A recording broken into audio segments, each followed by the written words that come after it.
E aí pessoal, tudo bem? Aqui é o Rony, professor de Física. Neste vídeo, vamos resolver um exercício que trata do tema lançamento de projéteis. Observe a figura ilustrada no quadro enquanto eu faço a leitura do enunciado. Um jogador de basquete quer encestar a bola levantando-a desde uma altura de 2 metros do chão com velocidade inicial de 7 metros por segundo. Observe no quadro os valores de y0 e v0. A distância da bola à vertical que passa pelo centro do cesto é de 3 metros. Observe o valor de xc. E o aro do cesto está a 3,05 metros de altura do chão. Observe o valor de y. Em que ângulo a bola deve ser levantada? Para resolver esse exercício, eu vou adotar a seguinte estratégia. Primeiro, eu vou projetar o movimento da bola de basquete na direção do eixo x. A partir daí, eu vou recorrer à lei horária do movimento retilíneo e uniforme na determinação do tempo de voo da bola de basquete. O tempo de voo vai ser obtido em função do ângulo θ. A partir daí, eu vou recorrer à lei horária do movimento retilíneo uniformemente variado, pois eu vou projetar o movimento da bola de basquete na direção do eixo y. Ao substituir a expressão do tempo de voo em função do ângulo θ nessa lei horária, nós vamos obter uma única equação, cuja incógnita é o valor de θ. A partir daí, é só resolver a equação obtida. Muito bem, vamos adotar, portanto, essa estratégia. Na direção do eixo x, eu vou recorrer à seguinte lei horária. xc é igual a x0 mais v0x vezes o tempo de voo. Muito bem? xc é igual a 3 metros, portanto, 3 é igual a x0, que é igual a 0. Pois no início do lançamento, no instante t0 igual a 0, a bola de basquete é lançada de uma posição que está sobre o eixo y. Consequentemente, x0 é igual a 0. Muito bem? Mais v0x, que é v0 vezes o cosseno de θ, sendo v0 igual a 7 metros por segundo, obtemos 7 vezes o cosseno de θ vezes o tempo de voo. Muito bem?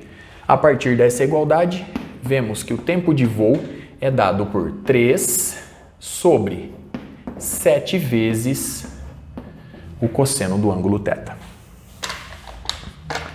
Observe a expressão obtida, o cálculo realizado. A partir de agora, eu vou recorrer à lei horária do movimento retilíneo uniformemente variado, como eu citei anteriormente. Neste caso, nós temos y igual a y0 mais v0y vezes, neste caso, o tempo de voo, mais 1 sobre 2 vezes a aceleração na direção do eixo y, vezes o tempo de voo ao quadrado. A partir dos dados fornecidos, obtemos y é igual a 3,05 metros. Portanto, 3,05 é igual a 2 mais v0y, que é v0 vezes o seno de θ, então 7 vezes o seno do ângulo θ, vezes o tempo de voo. O tempo de voo é 3 sobre 7 vezes o cosseno de θ. Muito bem? Mais 1 sobre 2 vezes a aceleração na direção do eixo y é igual a menos 9,8 metros por segundo ao quadrado, pois o vetor aceleração da gravidade local está na mesma direção, porém sentido oposto ao eixo y. Sendo assim, mais meio que multiplica menos 9,8 vezes o tempo de voo ao quadrado. Então agora nós temos 9 sobre 7 ao quadrado, 49, vezes o cosseno ao quadrado de θ. Muito bem? Bom, vamos melhorar essa igualdade. 3,05 menos 2 nos dá 1,05. Isso é igual 7 simplificando com 7. Seno sobre cosseno é igual a tangente de θ, portanto, obtemos 3 vezes a tangente de θ, menos pela regrinha de sinal, e efetuando os cálculos com os valores aqui obtidos, você vai encontrar o seguinte resultado: menos 0,9 sobre o cosseno ao quadrado de θ. Muito bem. A partir de agora, vale destacar que 1 sobre o cosseno ao quadrado de θ é igual a secante ao quadrado de θ. E a secante ao quadrado de θ é 1 mais a tangente ao quadrado de θ. Se você quiser obter essa expressão, basta recordar a seguinte igualdade. Nós sabemos que o seno ao quadrado de θ mais o cosseno ao quadrado de θ é igual a 1. A partir de agora, eu vou dividir todos os termos dessa igualdade pelo cosseno ao quadrado de θ.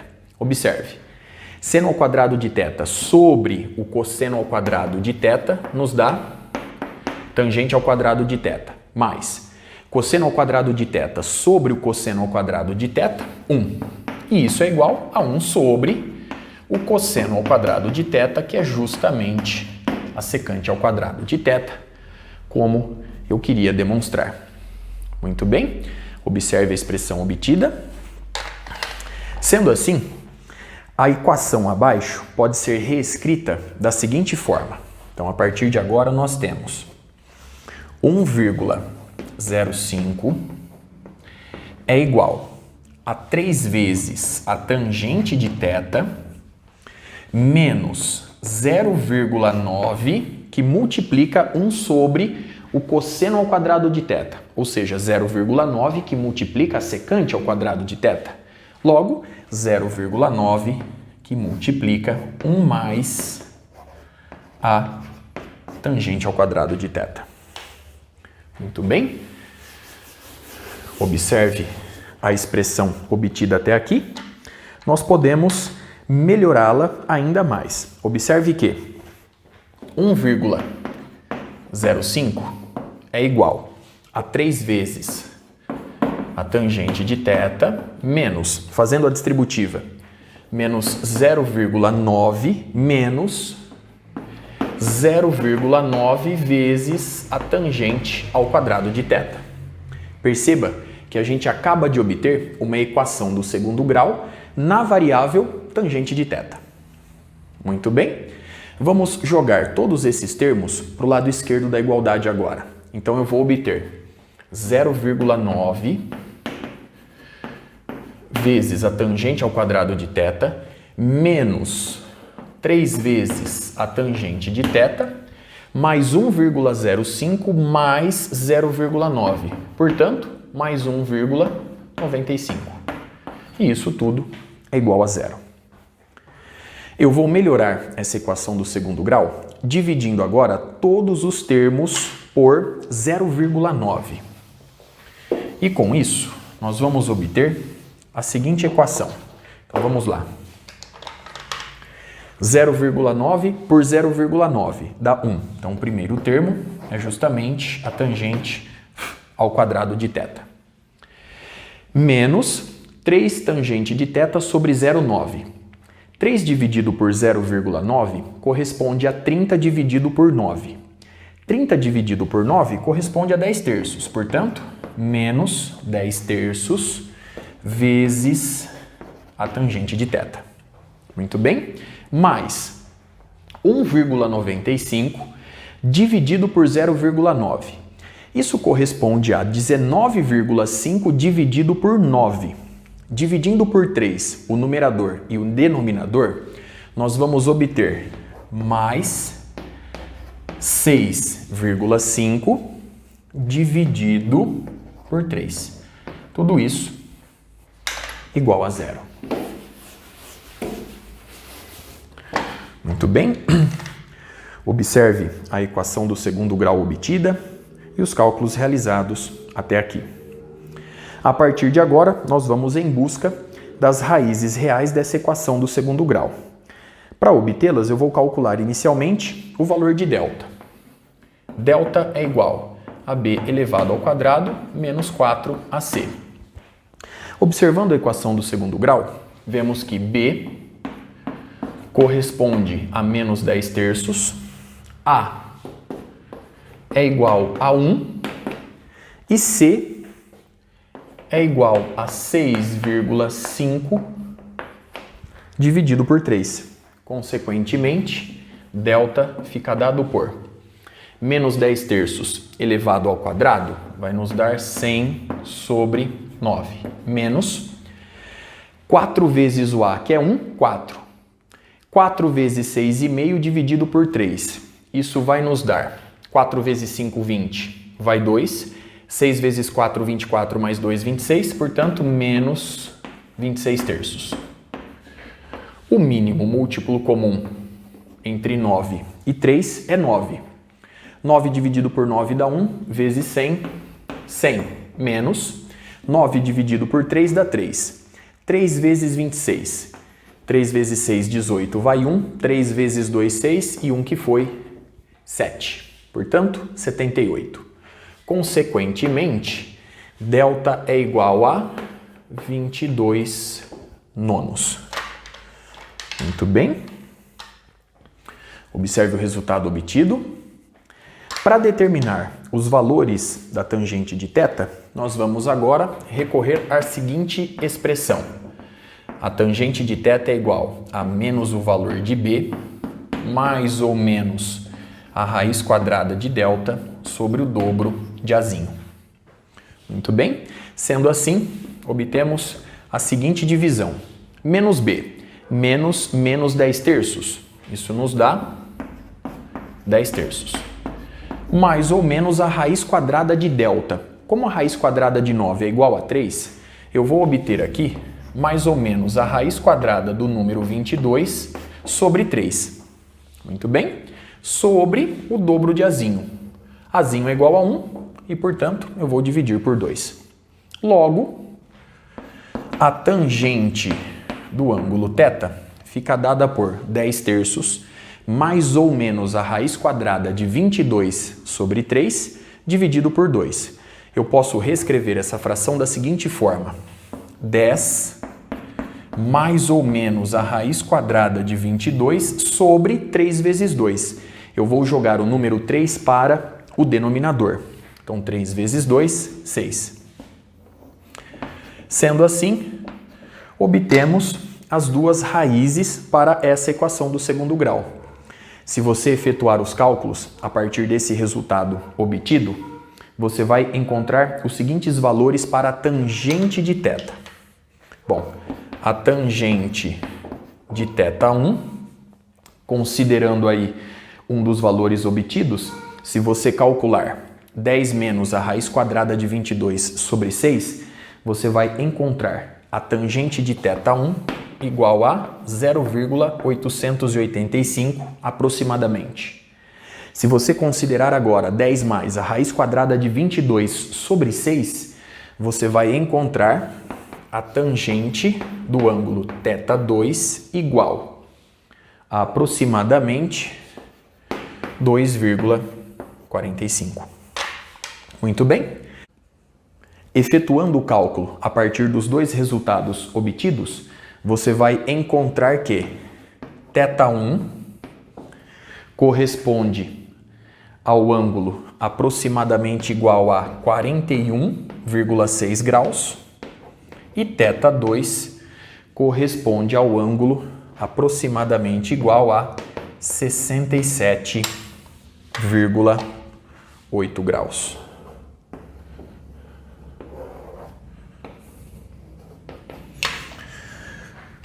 Muito bem, observe os resultados obtidos, os cálculos realizados até aqui.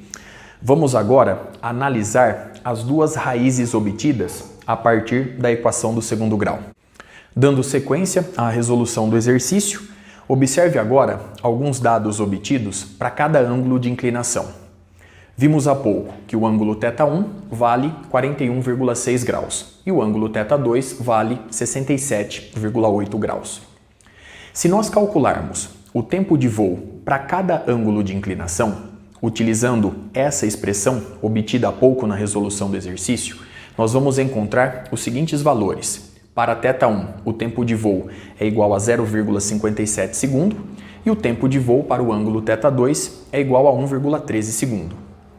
Podemos ainda calcular o tempo de subida a partir da expressão V0 seno de θ sobre g para cada ângulo. Para θ1, o valor encontrado é igual a 0,47 segundo e para θ2, o valor encontrado é igual a 0,66 segundo. Vamos analisar agora os resultados obtidos.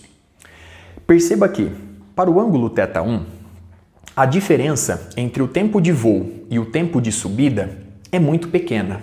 Logo, a bola de basquete, para essa inclinação, atinge o ponto de altura máxima em uma posição muito próxima do aro do cesto. Portanto, ao iniciar o movimento de queda, ela vai cair numa inclinação não muito favorável para a marcação de pontos por parte do jogador. Já para o ângulo θ2, perceba que a diferença entre o tempo de voo e o tempo de subida é maior. Logo, nesta inclinação, a bola de basquete atingiu o ponto de altura máxima que se encontra a uma distância mais considerável do aro do cesto. Consequentemente, ao iniciar o movimento de queda, ela vai atingir o cesto em uma inclinação mais próxima da direção vertical, mais favorável para a marcação de pontos por parte do jogador.